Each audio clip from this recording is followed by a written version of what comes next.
আজকে আমি বানাতে চলেছি দারুণ স্বাদের মেচা সন্দেশ, একদম দোকানের মতো টেক্সচার আর স্বাদ।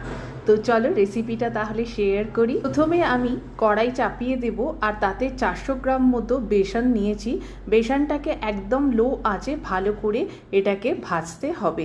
যখন দেখবে বেসনটা থেকে একটা সুন্দর গন্ধ বেরিয়ে আসছে আর এর কালারটা একটু লালচে হয়ে গেছে, তখন গ্যাসের ফ্লেমটা অফ করে দেব। তারপর একটা প্লেটের মধ্যে এই বেসনটাকে উঠিয়ে রাখবো। অন্যদিকে একটা পাত্র চাপিয়ে দিলাম, তাতে যতটা পরিমাণ জল নেব ঠিক ততটাই চিনি নেব। আমি এখানে 1 বাটি ভর্তি চিনি নিয়েছি আর 1 বাটি জল নিয়েছি, আর তার 1 বাটির থেকে একটু কম এখানে আমি বাদাম মিক্স নিয়েছি। তো এখানে বাদাম মিক্সের জায়গায় তোমরা গুঁড়ো দুধও নিতে পারো। তো এখানে আমি তারপরে বেসনটাকে অ্যাড করে দেব। আমি এখানে বাদাম মিক্সটা নিয়েছি এই কারণে যে এটার মধ্যে সব কিছু দেওয়া থাকে, ফ্লেভারটাও থাকে, এলাচের গুঁড়োও থাকে, ড্রাই ফ্রুটসও থাকে।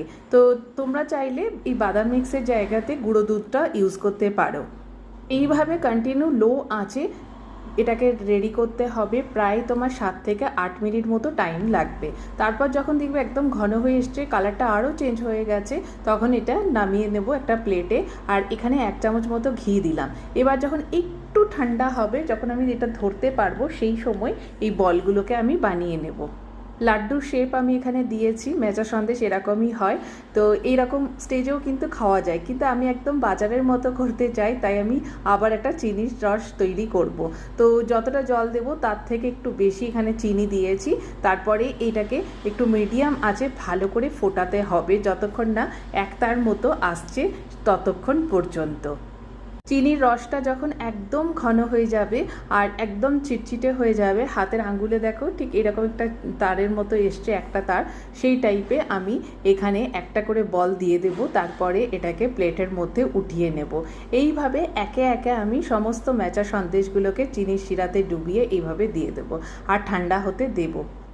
এইভাবে দেখবে চিনির রসটাতে এটা আটকে যাচ্ছে বলটা প্লেটের মধ্যে, আর ঠান্ডা হয়ে গেলে কিন্তু এটাকে ওঠানোতেও কোনো অসুবিধে হয় না।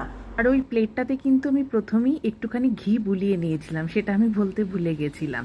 তো এইভাবে একে একে প্রত্যেকটা মিষ্টিকে রেডি করে নেব। তো একটা তোমাদেরকে আমি ভেঙেও দেখাচ্ছি, দেখো কতটা সফট হয়েছে ভেতর থেকে, আর খেতেও দুর্দান্ত হয়েছে।